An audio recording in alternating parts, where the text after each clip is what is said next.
Dear friends, welcome to our first 2022 Focus webinar or conversation.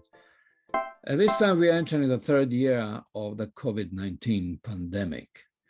And over the past 2 years, we have been witnessing, globally speaking, the surges of opposition, often very much vocal and very often aggressive, to the COVID measures introduced by the world governments as they are attempting to seek a solution to the pandemic. The strongest opposition has been voiced against vaccines. We may freely say that the waves of opposition have been behind growing divisions and upheavals, social and political, and unfortunately religious in character, to such an extent that we may have every reason to be concerned for what kind of lasting consequences of ever-growing polarization we may witness should the pandemic stay with us a little bit longer. And we could never avoid a question that this group of panelists cares about the most: how have we Christians, followers of Jesus, handled the ongoing pandemic? This is why we have given our webinar the title COVID-19 Social Upheavals and the Christian Response.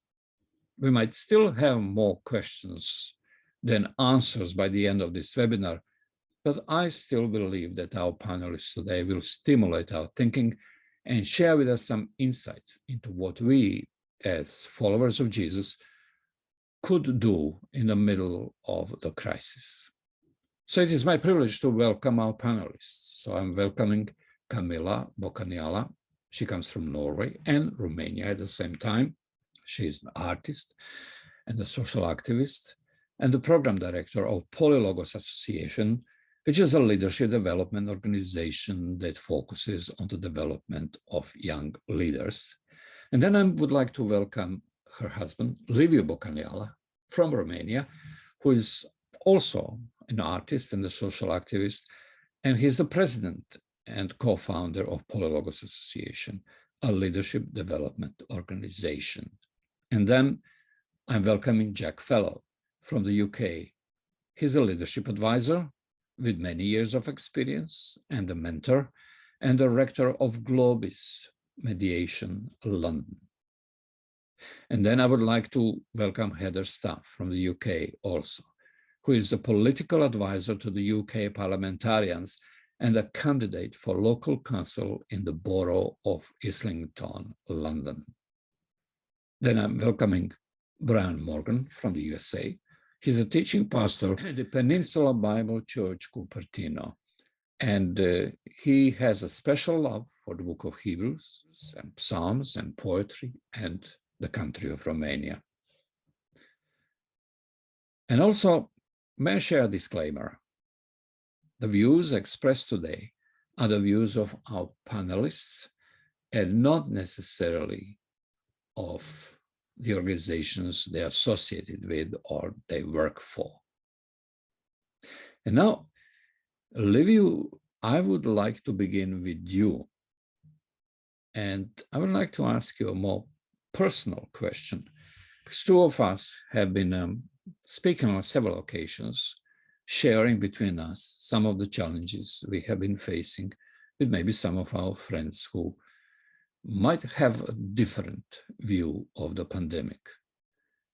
So I have a question for you. How have 2 years of pandemic affected our relationships with friends and family members and those in our faith communities? Welcome, Liviu. I have a disclaimer before I start, and that is I'm no theologian, no politician. I'm just trying to do my job best way possible. And above all, I'm a poet. So that's my approach this evening also. Chances are, by the end of this evening's webinar, you will completely forget everything I said, especially given the quality of my friends and mentors who follow after me. As I was thinking about how to say what I feel I must say tonight, the words of one John Lennon song came to mind. I say words and not lyrics because when I looked them up, I was surprised to find quite literally a bunch of nonsense, ad hoc, made up enumerations of terms in a probable English. I call lyrics the work of some extraordinary poets like Charles Bukowski, E. Cummings, Maya Angelou, Walt Whitman, Robert Frost, or Emily Dickinson. The fact that all of those I listed belong to the American culture is completely intentional. And we must also note that some of these were contemporary with Lennon. Please bear with me for a minute. I'm quoting. Everybody's talking about baggism, shuggism, drugism, madism, ragism, tagism, thisism, thatism, ism. Chorus. All we are saying is give peace a chance. Everybody's talking about ministers, sinisters, banisters, and canisters, bishops and fish shops, and rabbis and Popeyes, and bye-byes. Chorus again, all we are saying is give peace a chance. Everybody's talking about revolution, evolution, masturbation, flagellation, regulation, integration, meditations, United Nations, congratulations. All we are saying is give peace a chance. And yet again, everybody's talking about John and Yoko, Timmy, Leary, Rosemary, Tommy Smooters, Bobby Dylan, Tommy Cooper, Derek Taylor, Norman Mailer, Allen Ginsberg, Hare Krishna, Hare Hare Krishna. And the last chorus in the song, repeated forever like a populist mantra, all we're saying is give peace a chance. Before I continue, I want to make it perfectly clear that while I'm not a big fan of John Lennon, I appreciate and respect the magnitude of who Beatle was and what they did musically. And this is not, and in any case, a criticism upon the artistic work and the life of John Lennon. I'm simply using this song to try and sketch an image before your eyes. And this song became quickly, as you might know very well, the anthem of the anti-Vietnam War and counterculture movements, and was sung by 500,000 demonstrators in Washington, D.C. on Vietnam Moratorium Day on 15th of November, 1969. I can guarantee that most of that 500,000 people had none to very little idea who Charles Bukowski, E. Cummings, Maya Angelou, Walt Whitman, Robert Frost, or Emily Dickinson. In spite of the obvious, I hope, superiority of the quality and depth of their art.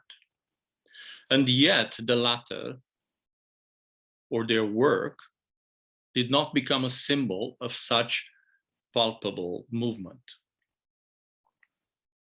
If you're still with me, please bear with me for another minute while we listen to an extract from Maya Angelou's amazing piece.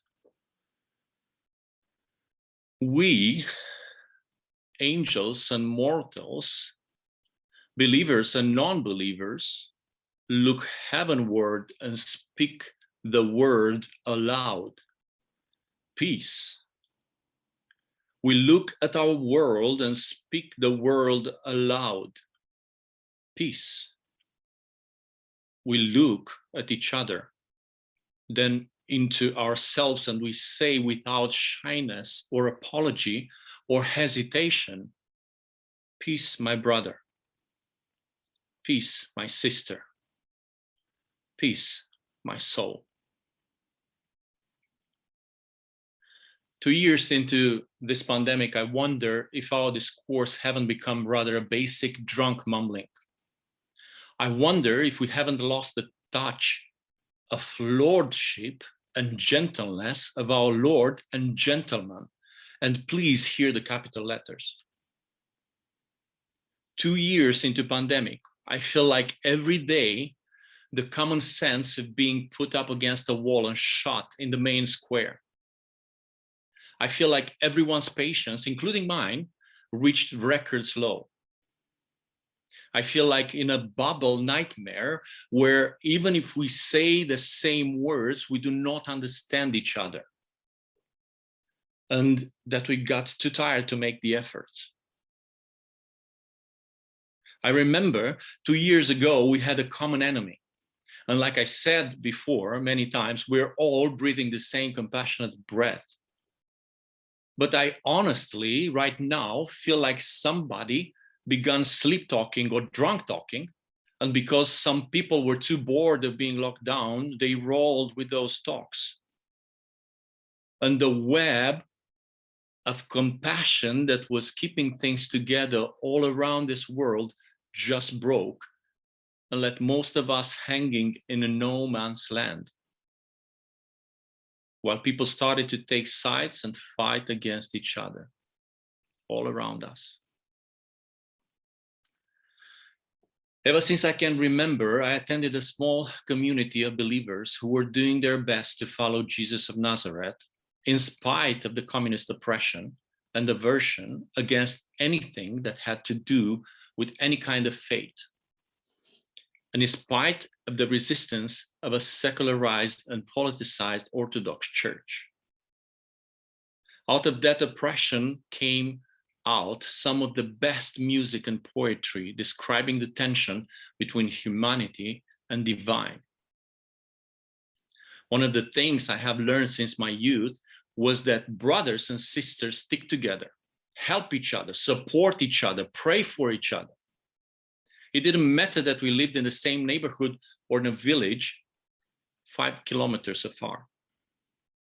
I remember getting on a train with my brother when I was 14 years old and quite casually visiting one brother who lived at the other side of the country, to spend a few days in his home talking and learning about what inspired him to start painting and about the Jesus he knew.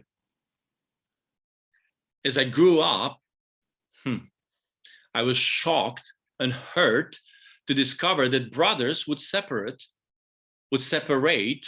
and start new communities according to their understanding of theology.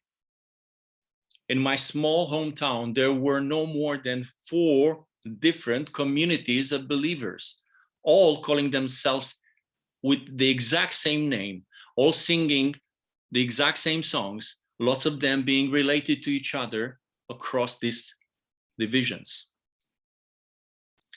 I eventually moved to the city where we live at the moment, and ever since then, I have been serving the same community of believers. That was 25 years ago.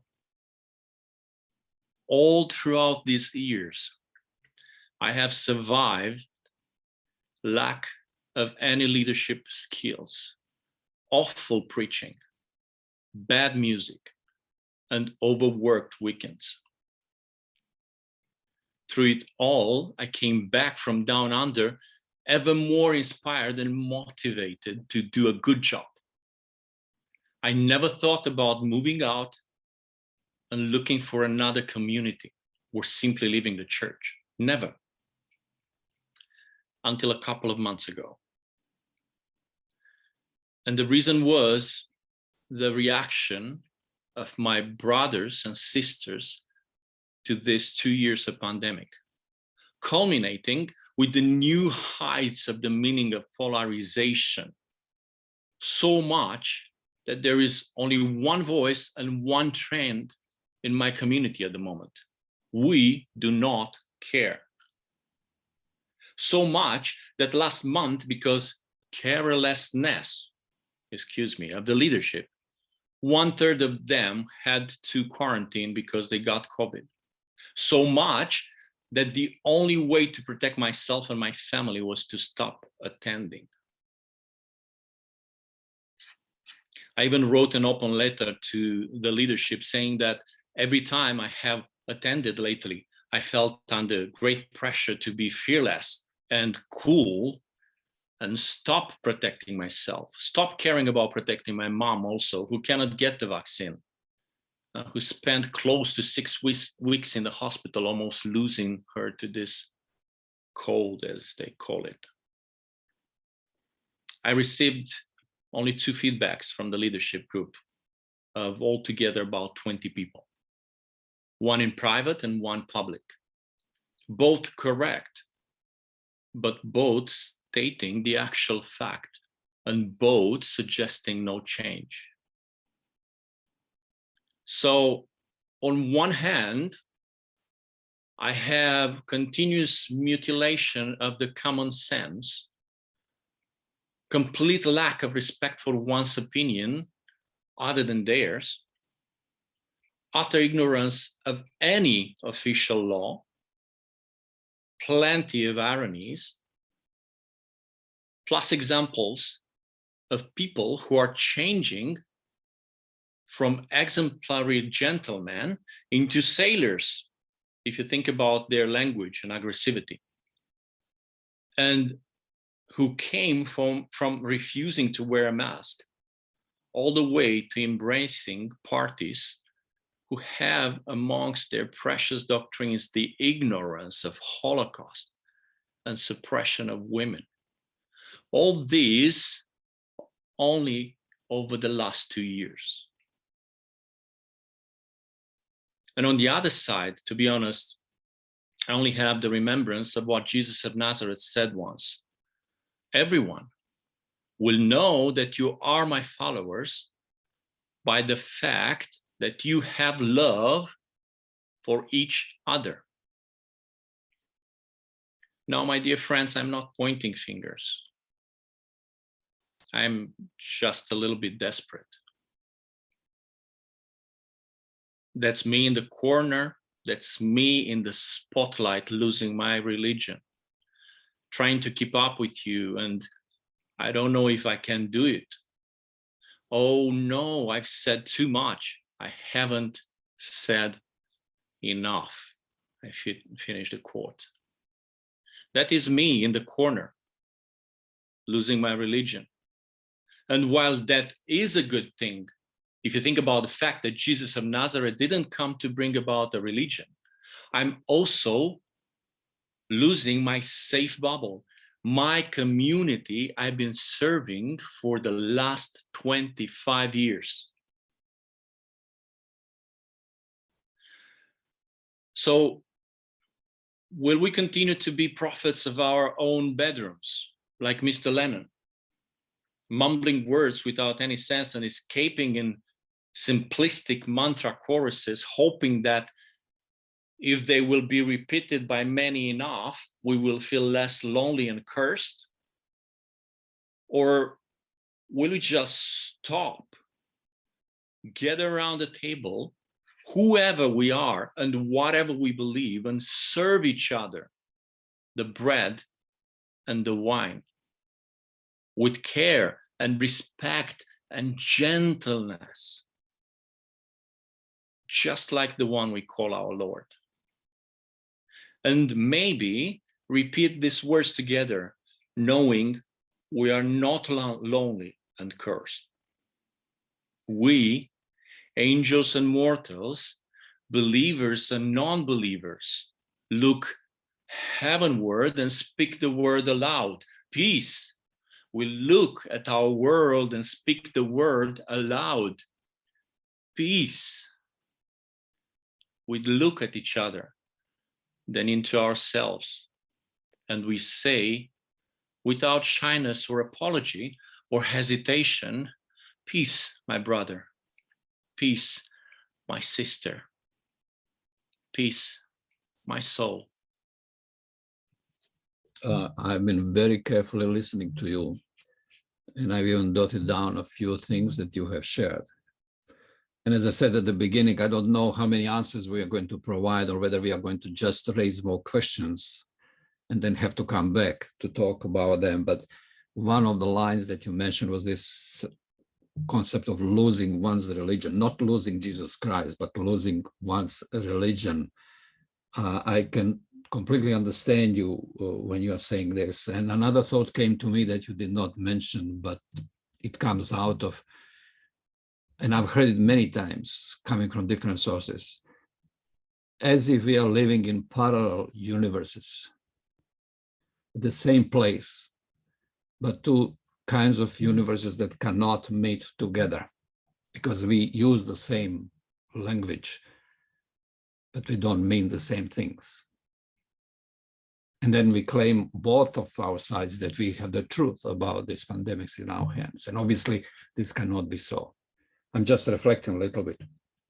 And the question that comes out that I'm not going to answer, but just posing it here, is how, what's the way forward? Maybe through our webinar, we might find some answers. What's really the way forward? What's really the way forward? And then this leads me, Camilla, to you. And I have a question of you, which would go like this. I mean, this pandemic has been going on for 2 years now, and we have entered practically the 3rd year. What impact has this length of pandemic had on the political, social, and religious scene of Europe and the world? And what hope is there beyond the pandemic to hold on? Thank you so much, Tiamir. And to be honest, after hearing this presentation by Liviu, I sort of feel like we can all just pack up and go home because, yeah, he spoke what was on my heart, definitely. Thank you for that. But I will try to answer your question, Tiamir. We are bombarded every day with news of catastrophes and tragedies of the world. And yes, they are true. And yes, they are important. But as much as we need reality checks, we also need to look up from time to time and realize that there is more goodness out there than we are aware of. And as an idealist, I believe there is in the heart of every person a desire to be good, to want to do good. So what would happen if in our interactions, this assumption, some mutual understanding and empathy is our starting point? It's been 2 long years since we first received news about this novel coronavirus. And I remember thinking that this was a unique opportunity for humankind to show that we can rise above our differences and together overcome great challenges. And in some ways, we were right. World leaders, medical experts, governments, companies, organizations came together in an unprecedented effort to quickly develop vaccines and medicines that would help us beat this virus. It has been a revelation to discover how much progress we can actually make in such a short amount of time if we pool our resources and work together. To me, at least, this offers a glimmer of hope for the future. At the same time, we all know that the pandemic has brought forth doubts, fears, distrust that has long been brewing underneath the surface. It provided us with yet another framework for division, yet another reason to distrust and fear one another. And the consequences have been fatal. Almost 1 million deaths in the US alone, 5.7 million deaths worldwide until now. The world is grieving. And you would think at such a time as this, we would remember our calm and vulnerable humanity. If one person suffers, we all suffer. If one country suffers, the whole world suffers. This is one of the most painstakingly clear lessons that we've learned or should have learned from the pandemic. With this virus that spills over national borders and does not discriminate based on race, religion, political views, or any other of our constructed categories. So sadly, at a time when we needed to rally together more than ever, there is rising distrust and even hatred towards each other, political leaders, experts, rather than listening to the scientific community for answers on how to navigate this medical crisis. We've chosen to listen to literally anyone else. Populist politicians, talk show hosts, YouTubers, podcasters, and other influencers with no relevant expertise or credibility. Distrust in authorities is nothing new. A healthy level of skepticism is good for democracy, but healthy skepticism is not the same as flat out refusing to accept facts or creating wild theories about the intentions of those in power, theories that are impossible to verify or disprove, or purposefully spreading lies and rumors and gossip as if they were facts. And while conspiracy theories have always been part of our societies, the pandemic has popularized them to such an extent that they pose a very real threat to our communities, our countries, and our world. Let's not forget that it was conspiracy theories that enabled horrific tragedies, such as the Holocaust, to happen. I fear that we have abandoned facts and reasons for lies and manipulation. And I suspect both sides of this divide agree with me, but for very different reasons. So to answer your question, Tiamir, I believe some of the potentially long-lasting negative consequences of this pandemic include an implosion or weakening of democracy. And there are three main reasons why I say this. The first one is a reduced trust in politics leads to reduced participation in democratic processes, and hate speech and extreme hate towards politicians deter good people from getting involved in politics, which again leads to more distrust towards politicians. And it leaves room for populist authoritarian leaders to gain ground because it's easier to sell a simple story that is incomplete and therefore false than a complex story that is true when people's attention span has been reduced to slogans and incredible headlines. The second thing I think we'll be seeing is the geopolitical switch from a somewhat stable unipolar world to a less stable multipolar world, with shifting alliances and expansion of economic trade with countries who disregard democracy and human rights. We don't need to go into examples. We can talk about it later if we have time. Social media combined with pandemic-induced isolation has forced us all into various echo chambers, limiting our ability to communicate and understand different perspectives and nuances. It's a good word, nuance. I think we should use it more. So it's pushed us all to the extremes. It has long been clear that this is how the social media algorithm works. And unless something major happens, I don't think this trend is going to end, even if the pandemic ends. So the social divisions is the last point on my list of a major trend that's going to continue, I think, way beyond this time. I think the conflict lines that have sprung out from this pandemic are here to stay. And the reason why I say this is because people have really hurt each other. People have died. There's resentment and bitterness lingering, and some wounds go very, very deep. And as we've created safe bubbles of interaction, our priorities have been revealed for the whole world to see. Similarly, our morality has been tested and compared. Did you follow the safety measures, or did you abandon them for the sake of your freedom or comfort? Do you believe in sacrificing yourself for the common good, or would you rather put yourself first? Do you believe that our leaders are generally good and trustworthy, or generally bad and not to be trusted? These are loaded questions. These are triggering questions, but they are questions that we judge each other by all the time. Even if the pandemic is over tomorrow, how do we move beyond these realizations and the judgments that have been made? Because it's not just differences of opinion. It goes so much deeper than that. This is about values, character, morality, principles. This is about who we are, not just what we do. And so I think the result is going to be we're going to interact with those we disagree with even less than we do now. And the less we interact with those we disagree with, the less we will get our own ideas and opinions tested, tried, and refined. Truth will become more and more elusive to all of us.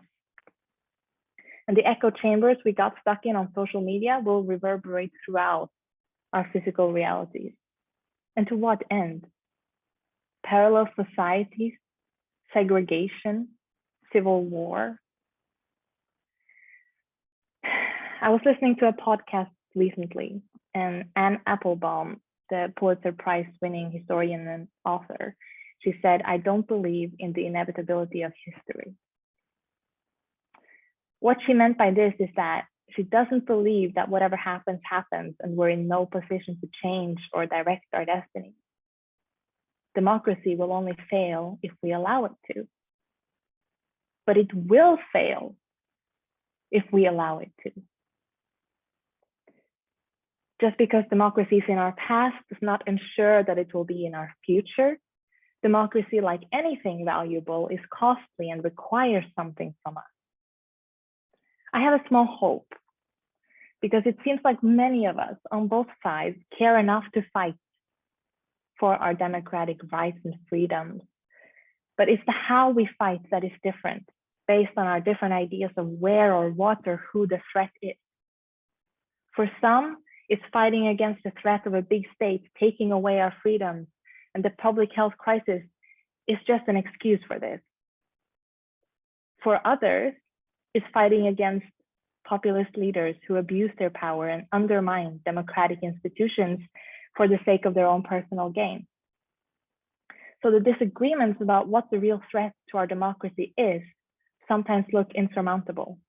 But at the end of the day, we can at least agree that there is a threat and that we need to do something to prevent our democracy from crumbling. And that's a start. I'm not suggesting we compromise on our principles, or God forbid that we compromise on truth. I don't recommend we all go on YouTube now and watch influencers spewing half lies and misinformation just because we want to enlighten ourselves to the other side. But if you're my friend, and if we believe we're both genuinely seeking truth and goodness in this world, I believe we should be able to talk without having to avoid every topic related to anything that's happening in the world, because that's how it's become. Because no matter how polarized we are, or how polarized the media make us look, we still have common values, we still have common goals, common dreams, some common good somewhere. And if we're able to overcome the deep hurt and the pain that we've caused each other over these last 2 years, we can also make an effort to believe the best about each other despite our differences. And no matter how hard it is, I know it's right, because Jesus said, do to others what you want them to do to you. And this is a word of action, not passivity. And I know we can do it because he told us to. And in him, all things are possible. Thank you, Camilla. More questions are coming. This was beautifully analyzed. It was beautifully analyzed. I would like us now to go to the next step and go from an analysis of a society in general to a question of actual church community itself. And Jack, I would now like to go to you and ask you a question. How is the COVID-19 pandemic affecting the future of church communities and organizations? I know you have had some experience with this, have been working with churches around that question. Would you like to share some of your insights, please? Thank you. And well, everything that Camilla and Levi have spoken about flows all the way through the church. The church, and particularly the church in America, is dealing with an impressively divided community. Churches have split, all kinds of things have actually happened there. And so the fact that that could happen because of a pandemic is in itself a remarkable thing. And that made me look back at previous pandemics. You know, the Spanish flu, the Marburg one in 1906, the Ebola, HIV, the SARS in 2002, COVID-19. And I was trying to think about what the church has learned from these. And actually, I was struggling. I was actually struggling to think, you know, if I went to a seminary and said, okay, there's going to be a pandemic, you know, what's the church's response to that? What would it be? I don't think there actually is a response. And so I found a thing by Eusebius. No, I never pronounce his name correctly, but the Greek guy, and he said that he said the victims of a pandemic are not only the infected, but also those who suffer from the social consequences and demoralization that follows. And more recently, David Brooks, the American commentator, spoke specifically about society, and I think this is particularly true of some parts of the church, languishing, sleepiness, the sleepiness that Levi was talking about, the numbness that actually comes from these things. But anyway, I've been stupid enough to volunteer to talk about the future of the church. And of course, nobody knows what the future of the church is going to be. So let me just wash my hands at this point and tell you a little bit of what I've learned. Everybody who knows about church history recognizes that the church has got many forms, many expressions. In fact, they're growing all the time. And the range of those expressions grew massively, essentially after Darwin's publication of his thesis on evolution. And when the church actually had to go back and say, okay, dump all the stuff that we had before and find a new way to explain what we've got. Oh, no, we can keep that or not keep it. And so they then developed a process of continually looking at the Bible to find ways of explaining how the world is in ways which were appropriate historically and to current society. Now, that's really, really tricky. And of course, there's been a variety of different things. There are still people who think the world was formed just about 6,000 years ago. I wish them well. But that whole process of development continues. And thinking about the future, how do you think across the range? So I've focused down on 4 key areas, which I think are sort of, for me, the kind of the kernel of what churches are about. One is about learning, the actually role of the church as a teaching process. One is about the contemplative processes. How do we help people in contemplation? One is the communal thing, and the other one is the notion of service. And so I was thinking really about what COVID might have done to these things. I think if we well, it's hard to tell which way to talk about which one's first. If we think about communal things, particularly in places where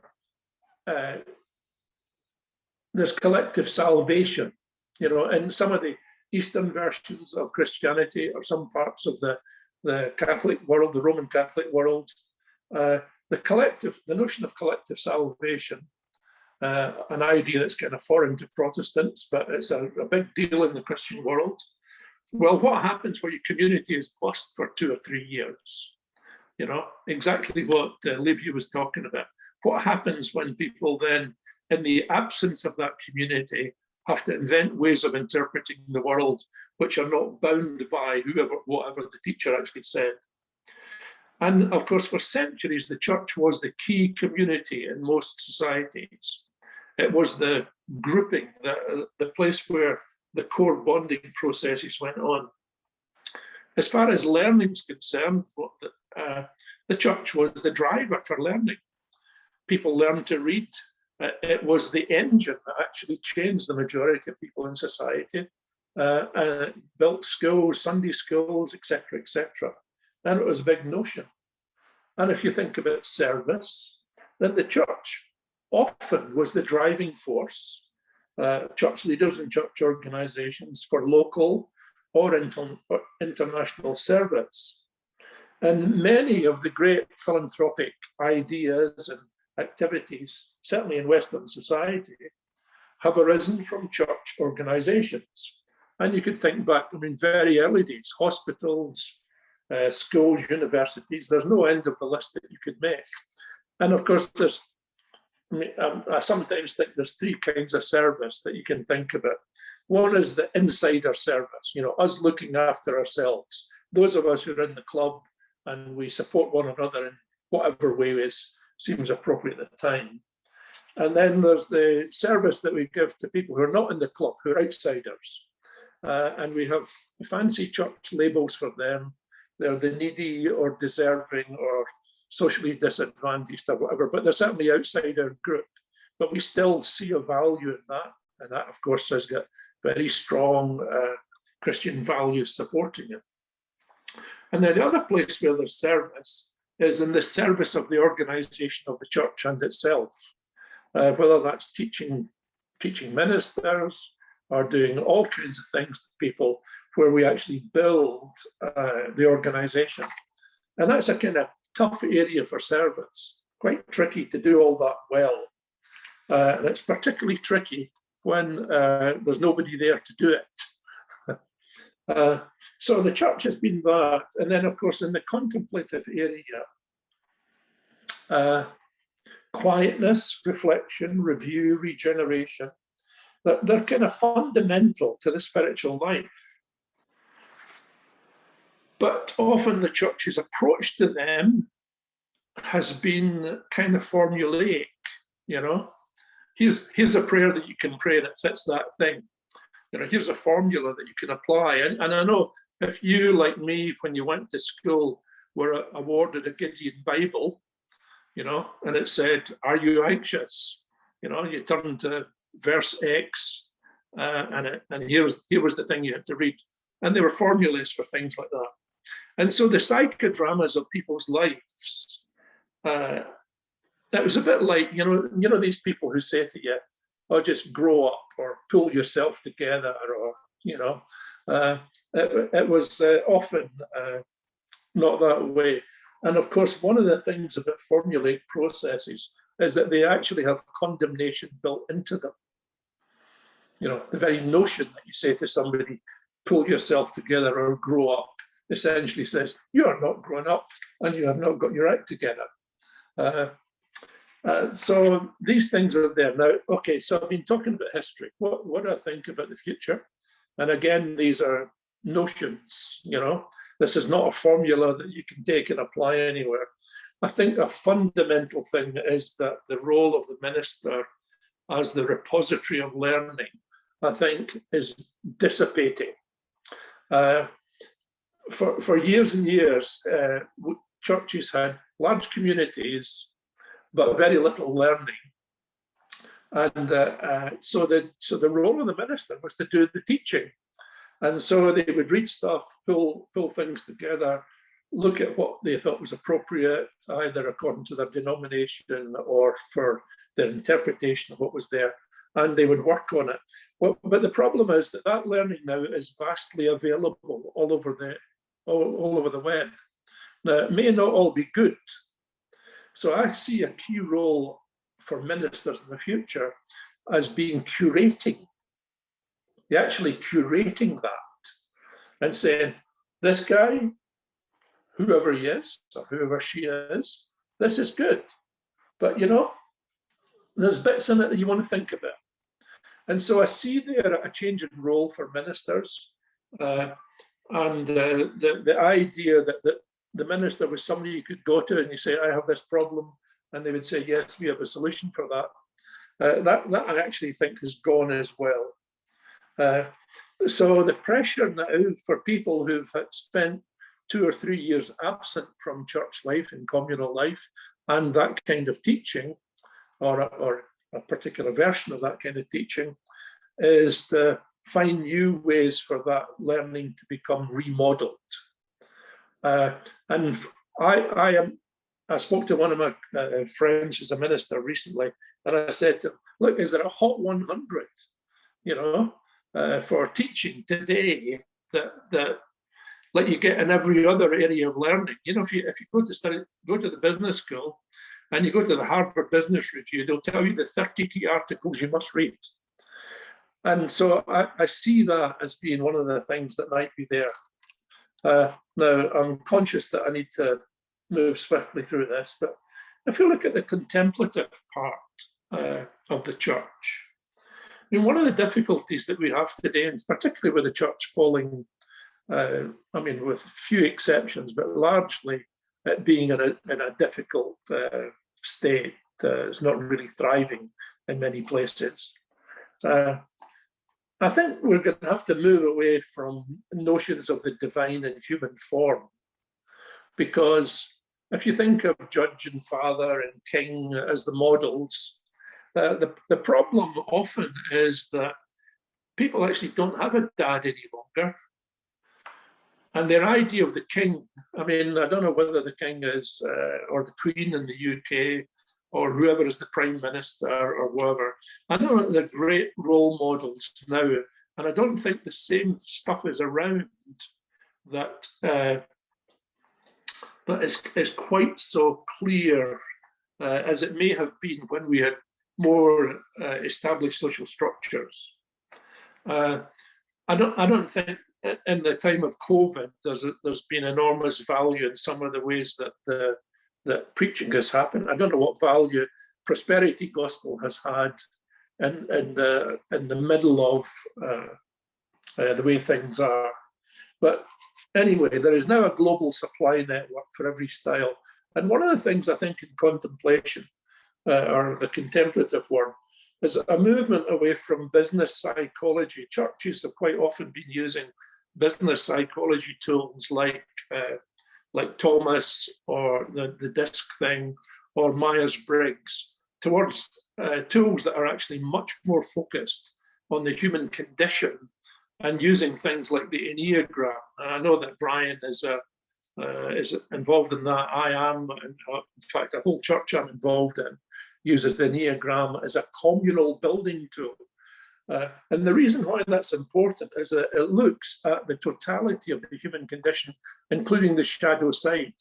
And of course, that's one of the things that makes the trickiness of using human forms as models for God really difficult, because the king has a shadow side, the father has a shadow side, and every judge has a shadow side, and we don't get to talk much about that.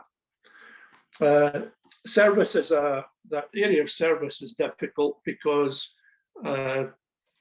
church is now competing on a vast array of socially relevant, potentially beneficial processes that are out there that people can give their time, energy, their gifts, and their finance to.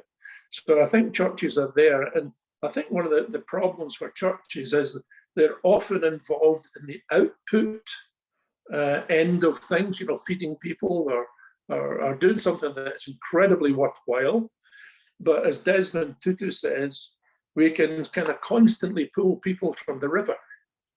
But at some point, we have to go and look and see why they fall in, And I don't think churches have been particularly good at looking systematically. And I think for them to become relevant in the post-COVID world, they're probably going to have to do more of that.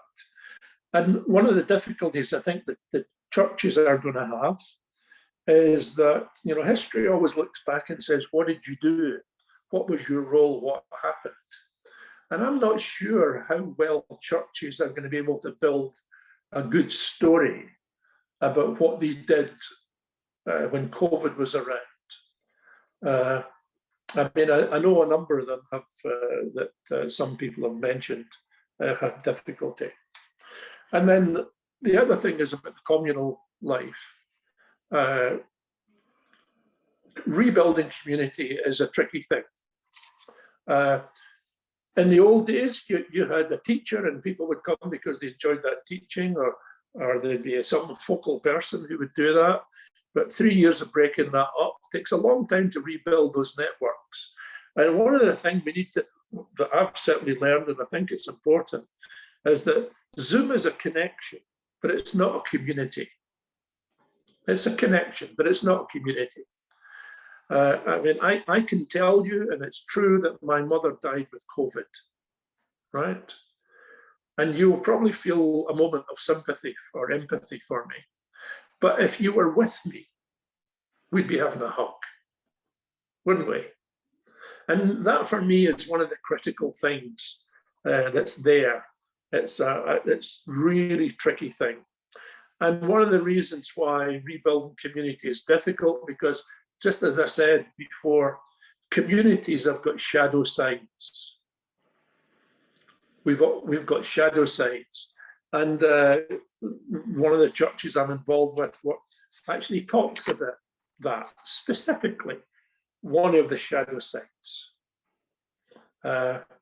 of their thing. And they're a white, highly intelligent middle-class church in North Carolina.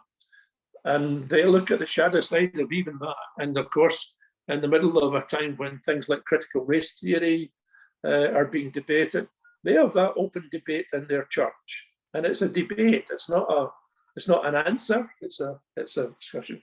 So I think there's a whole area of ways in which the church is going to have problems. I am not predicting how they could be solved, but I think it's going to be a fascinating journey. And I wish church leaders well, because it's going to be tough. You have challenged us very much. There are a couple of 2 or 3 things that kind of are coming to my mind. The most important one is this: community matters. Zoom cannot replace meeting in person. How to do this in future, that's something we are going to see.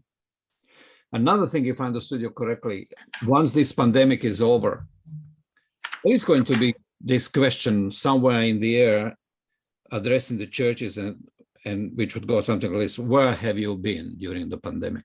Yeah, I think it's going to come again, and it's going to come and haunt many of us, I believe so. And what I'm noticing also too, that in the environment where I live, where kind of, it was a long time ago when the restrictions were moved away from us not being able to go back to the church, that churches are struggling to gather people back. Okay, we are not going to discuss this, but I'm noticing this. Churches are struggling to gather people back into their sanctuaries. Well, can I just tell you, Thierry, one of the things that I've been talking about with one of my friends is I now watch his teaching sometimes in the bath, sometimes on a Tuesday night, sometimes Thursday morning, because it's online. I don't need to be there on Sunday morning to hear what they've got to say or when they're going to say it. And there's this curious thing, there are people sitting in the back of the bus watching the teaching. Now, they do the same with all other learning. But that idea of the community being pulled together by the teaching, I think, is a really critical thing for the future of the church. It's not going to be there. Thank you, Jack. Thank you, Jack. We now have to go to Heather because I'm very much aware of the time. And now I want to lead us now to the question of politics and politicking and economy and similar areas. So my question, because you are in the political waters, Heather, goes like this: has the pandemic exposed the questionable political and policy-making decisions, and what are their economic and social consequences? I hope I put this question correctly. So Heather, please. Thanks, Tihomir. And yeah, I think it's good that Jack also spoke about people falling in and who's pulling them out. And I'd say they might be pulled out more, asking the question why, if, as Levy mentioned, there weren't quite so many drunken brawls going on behind the scenes with our leadership. So being a bit naughty there, it's something quite close to home in Britain with leaders and drinking at the moment. So yeah, I might touch on that later during our talk.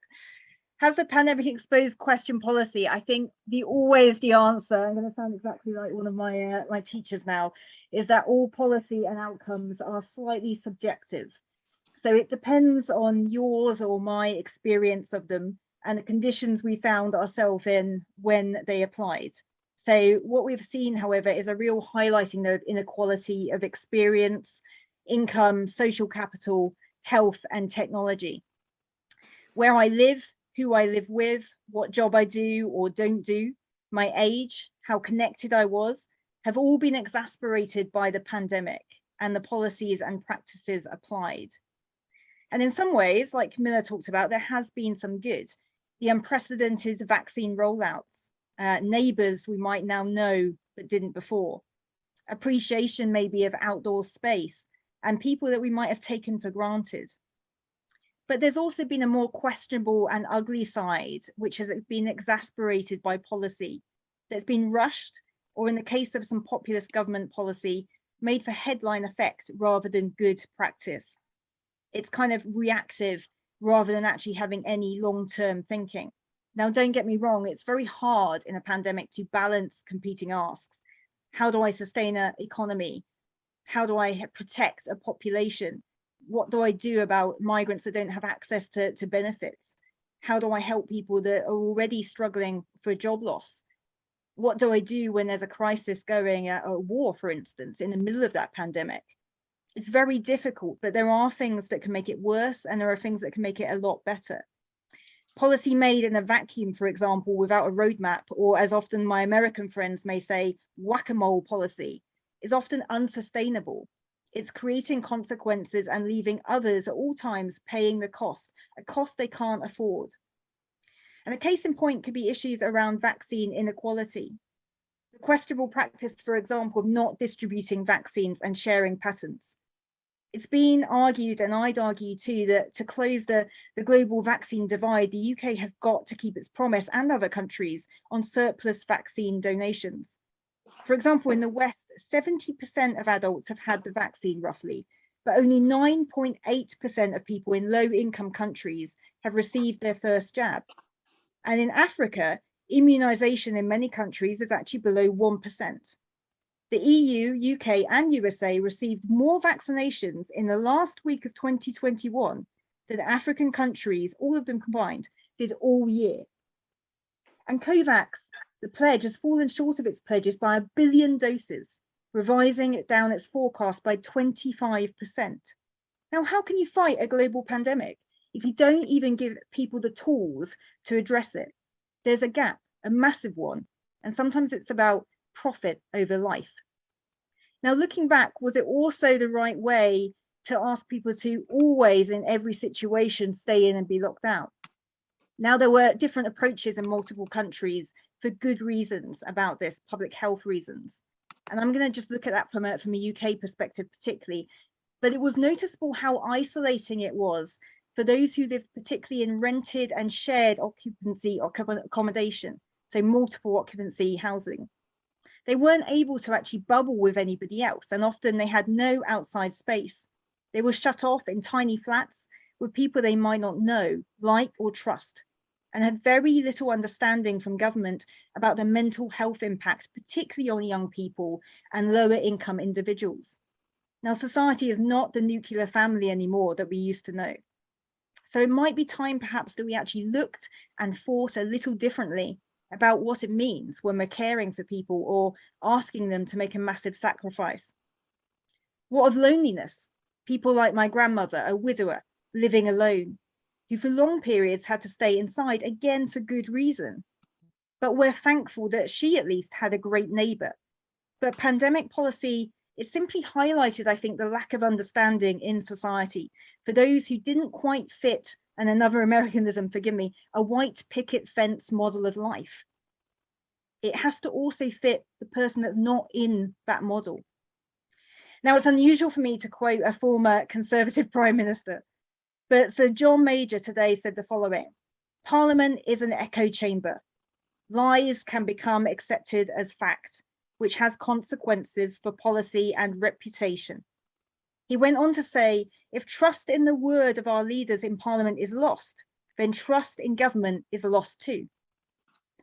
A report by the Constitution Unit of the University College of London has told us that public trusts the courts more than the civil service, they trust the civil service more than Parliament, and Parliament more than the Prime Minister. Recently, a UK minister actually said fraud is not a crime that the British public care about. Announced, I suppose, because of the government wiping out the debt of fraudulent COVID PPE contracts that had been awarded. So what's the purpose of this? Well, it all undermines public policy and trust. Some people are seen to make a huge amount of money from pandemic practices and get away with it, while others suffer. And we're told, but fraud is not a crime. So do we just accept that? Where is the morality anymore? It isn't questionable, though, to attempt to do the right thing and protect a population. However, it is questionable when those policies are not consistent or make little sense, or are seen not as a response to evidence, but to protect one's own career. Now, if forgive me, I'm going to use a little analogy here from what's just been going on recently in the UK. A case in point would be the recent decision here to end the requirement to isolate if you have COVID-19. Previously, if you tested positive, you had to stay in, I think it went from like 14 days to 10 days.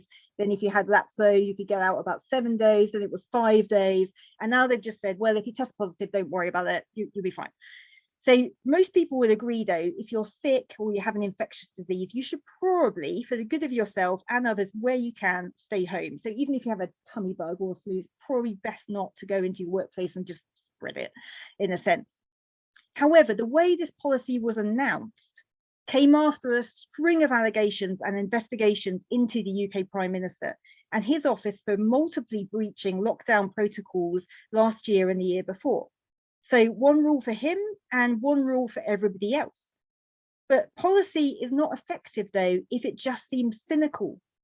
And there was a headline recently, it recently said, the UK is the first in the world to declare freedom. Freedom from what, I ask? And the timing of the announcement, another round of photos showing our Prime Minister allegedly breaching the rules. So it was deliciously cynical and absolutely populist. Now, if you forgive me for being a bit geeky, announcements like these, made with very little warning, mean confusion, for example, for employers who are saying, well, what about the access we have here to free testing? What about economic concerns for me as the employer and my employee? What about morality? What about, making sure I don't harm one another? What about sick pay and the cost of it? So the UK is one of the lowest rates of sick pay actually in Europe. And the New Statesman wrote an article that basically said that almost after 2 years after the COVID-19 pandemic began, the UK still pays roughly only 20% of the average wage of a person for up to 28 weeks. By contrast, Camilla will like me for saying this, Norway gives 100%, Italy roughly 50%. So only those earning at least £120 a week qualify for that legal minimum benefit. So it excluded 2 million low-paid workers in the UK, mostly women. And this is despite a survey among employers that found 62% supported a rise in UK sick pay during this time. And with furlough schemes ending and employers struggling and cost of living up and health services underfunded and overstretched, for me, it seemed a very cynical ploy to get a few headlines to disguise from a political problem and drama, which may just make things worse in the long run and exasperate unsafe practices. And I also find it really difficult. So in the UK Parliament, there's something called Central Lobby. It's a very, very beautiful place in Parliament where anybody can go in, anybody at all from the public, and ask to meet with their representative and talk to them. So it's a very kind of nostalgic place, but it's also quite spiritual. At the center of this lobby is in Latin a beautiful mosaic on the floor, and around that mosaic it has the words, and just let me quote this, Psalm 127, it says, unless the Lord builds the house, its builders labor in vain. So where is the Lord in all of this? Where is the building? Have we kind of lost our history within some of our policy making? Has it become that drunken dialogue that Levy was talking about, or the lack of kind of understanding of community, or the problem of trust that Camilla was also talking about as well? To end, I watched a random film last night, and I won't tell you what it is, but I had a good line in it. And it said, reputation is what others think of you, and character is who you are. If the pandemic has shown us anything, it is that reputations can be crafted and made or eroded, whether that's a nation's reputation or an individual's reputation. We may each have a different opinion on what we think the reputation is in terms of how each nation or leader responded and is responding to this pandemic. And I know there's been some questions in the chat as well about what is truth and how we describe that. Character, though, I'd argue, is a much harder thing, and the Bible's got a lot to tell us about character that I'm not going to go into. But I wanted to end by asking some questions. Does policy reflect the character of the people who make it, or the reputation or the ideology? Have they done what is needed, balanced protection with economic and societal need? Has it looked at what's been exposed under the surface of this brutal pandemic? Can you ever forgive policy for whatever reason that didn't actually work in practice or had to be changed if the character of the leader was sound, and if the character was upright enough to explain why and how these reasons are being made? But like John Major earlier today, I'd also argue if trust is not restored and lies are not corrected, then politics and policy remains broken, and it's in deep, deep need of restoration. Another set of questions left to us to think about after this webinar is over. And now we are coming to Brian, to you, and we are going to finish this round of our conversations, ending up with the church situation again. Because as followers of Jesus and Christians, we always want to seek the answers from perspective of being followers of Jesus. So Brian, I have a question for you. Why are Christians so much divided over the pandemic?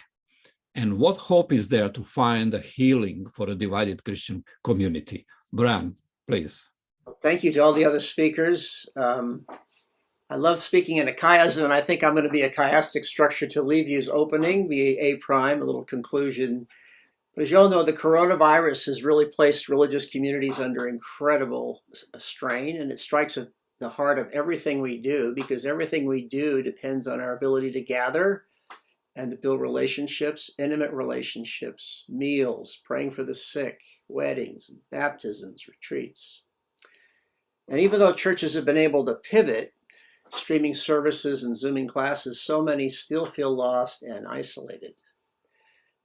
Peter Wenner, in a recent article in The Atlantic, observed, many of the forces that are splitting churches were in motion well before the pandemic hit. The pandemic exposed and exasperated weaknesses and vulnerabilities, habits of mind and heart that already existed. And the root of discord lies in the fact that many Christians have embraced the worst aspects of our culture and politics. When the Christian faith is politicized, churches become repositories, not of grace, but of grievances, places where tribal identities are reinforced, where fears are nurtured, and where aggression and nastiness is sacralized. The result is not only wounding the nation, it's having a devastating impact on the Christian faith. And I put the blame squarely on evangelical church leaders who have yielded to the age-old temptation of seeking power through political control. Fall down and worship me, and I'll give you all the kingdoms of the world, the devil said to Jesus. Follow me, and we can make America great again, our president said. And that appeal resonated deeply among evangelicals with single-issue politics.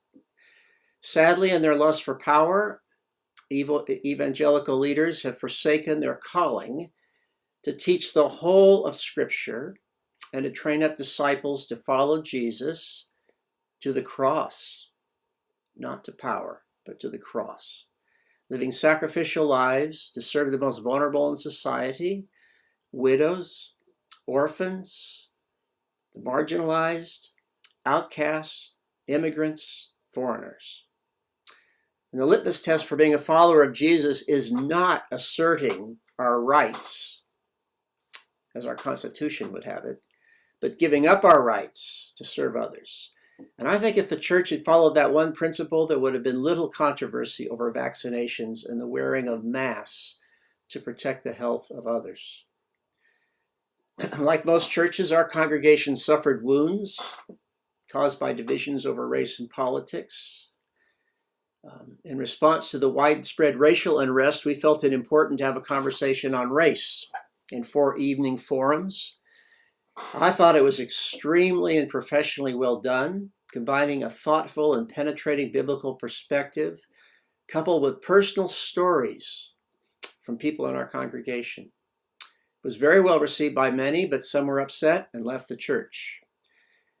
Because our leaders care deeply for the health and welfare of the congregation, we have maintained strict adherence to CDC mandates regarding wearing masks and social distances. Many felt we didn't open up soon enough, and some left the church, while others are still reluctant to come now, even after we've opened up.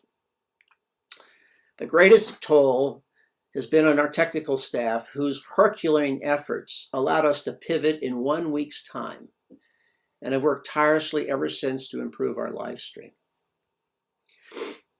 After the first 15 months of the pandemic, we thought the worst was over, but God gave us a prophetic word from a trusted friend.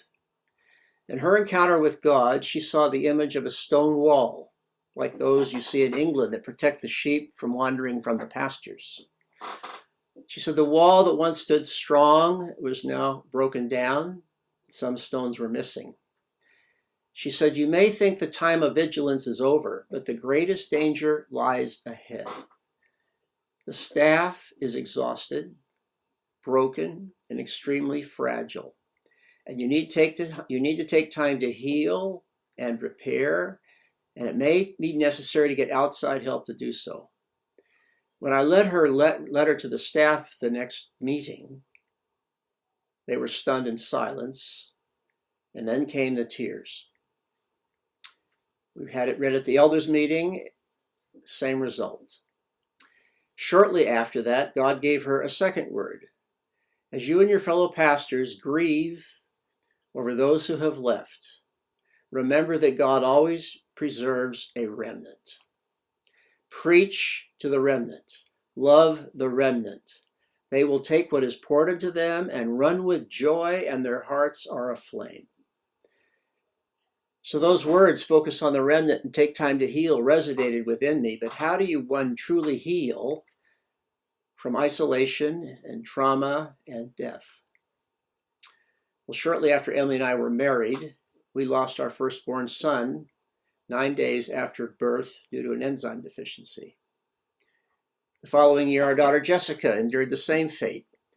Nothing prepared me how to process my grief until I encountered a Romanian poet during the brutal communist regime of Nicolae Ceausescu. So powerful were his poems that the Securitate brutally confiscated every page of them, piled them in an ox cart, and burned them before his eyes. Then they imprisoned the poet for 16 years, but they could not silence his voice. Equipped with only his memory, a glass shard for a palette, lime off the wall for his paint, and a matchstick for a brush, he resurrected his poems from the ash heap, some 4,500.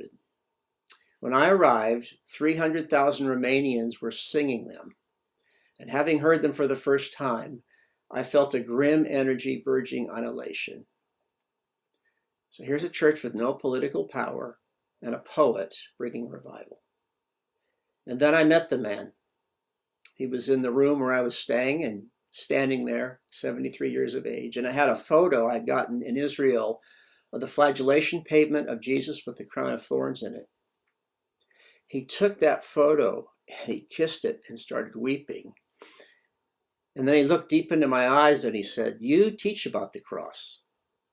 We live under the cross. And I felt like that big. Then in an act of extreme tenderness, he gently pressed his cheek to mine and prayed for me. And I didn't need any translation. Like the Apostle Paul, he was praying that I might comprehend with all the saints the length, breadth, height, and depth of the love of Christ that he had come to know in suffering. Coming home, I came to treasure the poetry of the Psalms and to recognize its power to unlock grief in a way that doesn't deny it or obliterate it, but rather transcends it by naming it and embracing it in the presence of God and his people. It changed my whole perspective of what my role as a pastor was. Rather than just teaching people, I need to give them the stage to do what the scriptures do, be storytellers and poets, and to process their pain. So like David, I learned to write my own laments, articulating the grief over the loss of my children, and share them with the congregation. Then I encouraged others in the congregation to do the same and offer them publicly as acts of worship. 30 years later, the pandemic strikes, and all of this is already in place. And now we have the ability to teach through Zoom. And every week I rejoice having even greater opportunities to create a stage where people can gather from California, Washington, Colorado, Canada, and Romania to process their pain in the presence of God and others. And the class begins with their poetic reflections from the text from the prior week. Usually it takes more than an hour. And our experiences, rather than being a litany of morbid dirges, become unforgettable moments of honesty vulnerability, poignancy, that evoke unsolicited compassion, prayer, and praise from all the others. And there's no politics in the room. Fragmented people who've been living broken lives, disassociated from their pain, began instead to address their grief head on, to heal and be recognized as a significant member of a loving community of faith, walking with God in deeper intimacy. So as I listened to their stories, I have 4 different classes during the week after week for 15 months. I think I'm beginning to understand the dimensions of Christ's love, just as the poet prayed for me. And now it's my prayer for the church to heal from all its division, so that as Isaiah prophesied, the wolf and the lamb shall graze together, the lion shall eat straw like the ox, and dust shall be the serpent's food. They shall not destroy or hurt in all my holy mountain, says the Lord. I add one more thing. The sad thing to me is I got this gift from Romania, and I took it back to say they had to be poets. And I discovered about 2002 that none of the people my age were listening.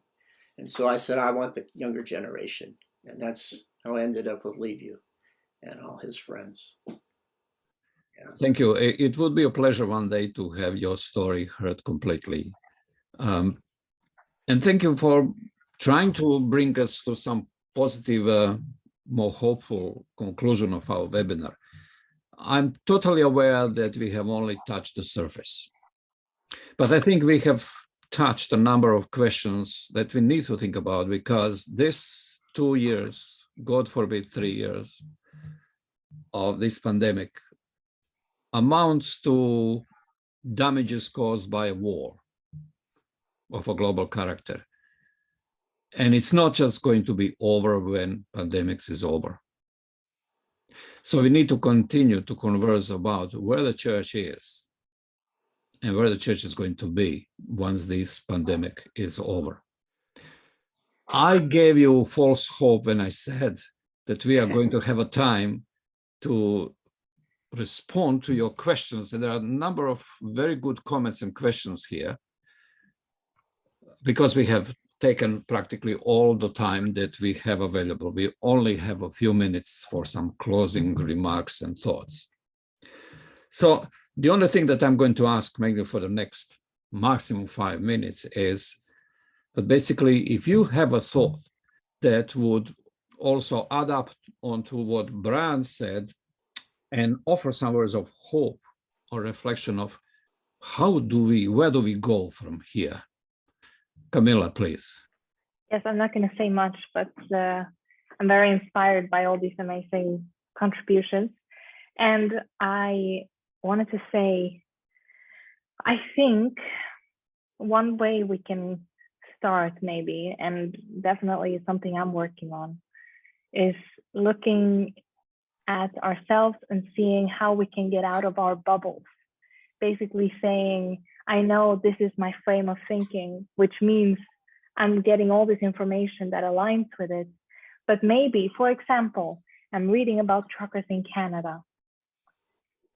For example, maybe I can imagine what they are going through and how they're thinking, because I understand people are fed up. I am fed up. We're all fed up. So if we start from that perspective, and everyone, all of us, just try and understand what the other person is going through or coming from, I think we have a good chance of getting somewhere. But it's a long way, I know. Thank you, Camilla. Anyone else? I will go, Tihomir. Yes. I think, I strongly believe, and it's something I'm telling myself, as long as we do not forget to be ladies and gentlemen, there's still a hope. I guess when Jesus said, turn the other cheek, probably he meant it quite literally, but I dare to say he also meant be a gentleman. Don't curse back if someone curses at you.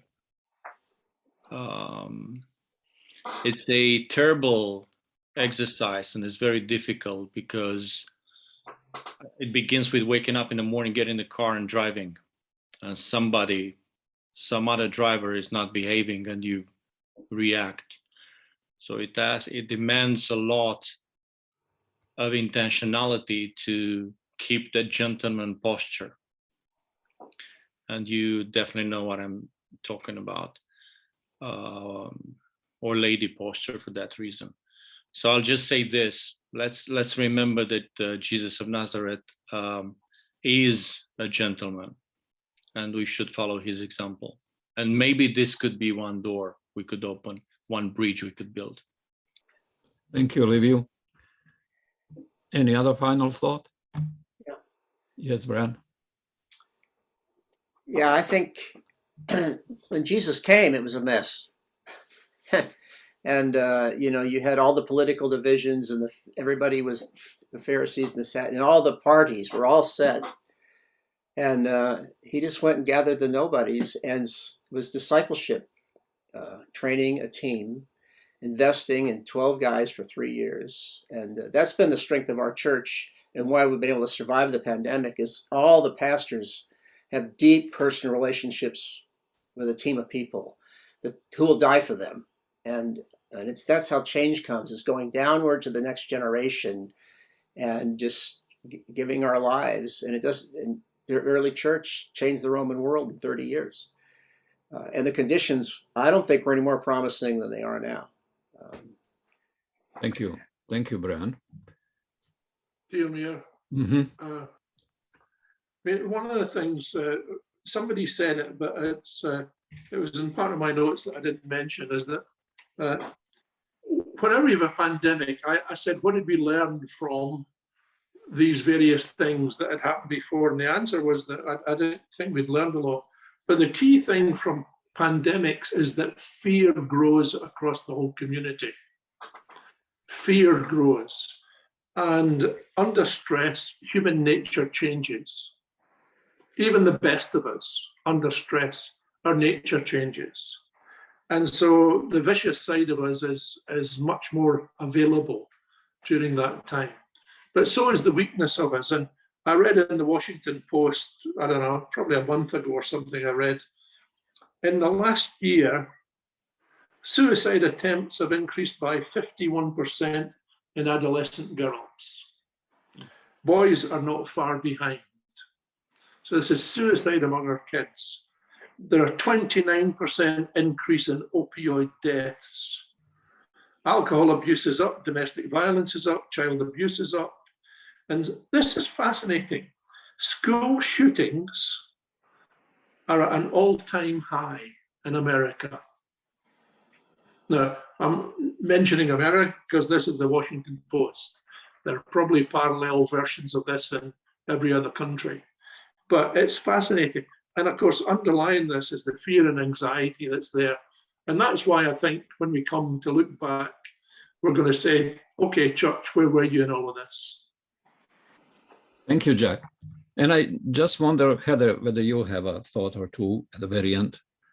Yeah, definitely. I think kind of echoing a little bit what Camilla's been talking about, but engaging, not disengaging, I think is incredibly important, particularly at this time, and knowing, who we are and what we stand for. As I've been going out, so being a candidate, you're forced out into communities you might not normally go to or walk around, but it's been incredible being able to walk into people's homes and flats and seeing their lives. And sometimes you get yelled at, and sometimes you get welcomed, and sometimes you open up a fascinating discussion even about faith at times that you didn't expect to have. But by and large, most people just want to talk to somebody. They haven't had that. They haven't heard anybody listening to them. They've had a lot of people maybe talking at them, but not necessarily listening to them and engaging. So I think that's where we, particularly as believers, can come and should be in that place of listening and be able to talk, not always just agreeing for the sake of agreeing. I think it's right to also say, I don't agree with this, or I don't agree with what you're doing, but being there and being able to listen. And I was trying to find the Bible verse, but I was just reminded as we were talking about the time when Moses basically is saying, you know, I need some scouts to go out in the land, and Brian, the theologian, can talk more about this than I could. But, you know, he's basically saying, you know, we need people to go, and they're saying, they come back and say, oh, there's giants in the land. It's terrible. It's terrible. It's terribly frightening. All these giants are everywhere. You know, and then you've got this guy called Joshua, who's like, it's fine. Let's go, you know. And I think that's what we got to be at times, isn't it? It's like, there's a giant in the land. There's, you know, the pandemic, there's lies, there's difficulty with democracy. There's all these things I'm seeing. And for me as a candidate, it's the same thing. You know, there's giants in my area. What am I going to do about the cost of living? What am I going to do about, you know, being a good Christian candidate? You know, when actually we can be frightened and we can disengage because everybody is talking about the giants rather than what we can bring hope to. Where can we bring change? You know, where can we be that difference? And, you know, Tiamir will know this, but we always said when we did ROM together, there was always a quote that was used about being the change that you want to be and to see. And I think that's incredibly important for us to get back to as believers. Let's not all be about the giants, but let's be about the hope that we can build in the land. Thank you, Heather.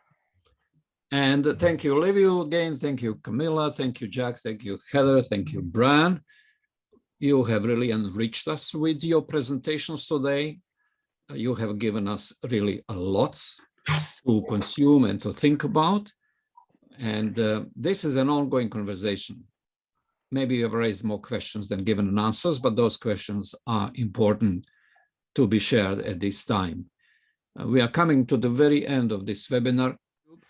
So I would like to encourage you, if you think that you have received something that's worthwhile listening to, please share this webinar with your friends.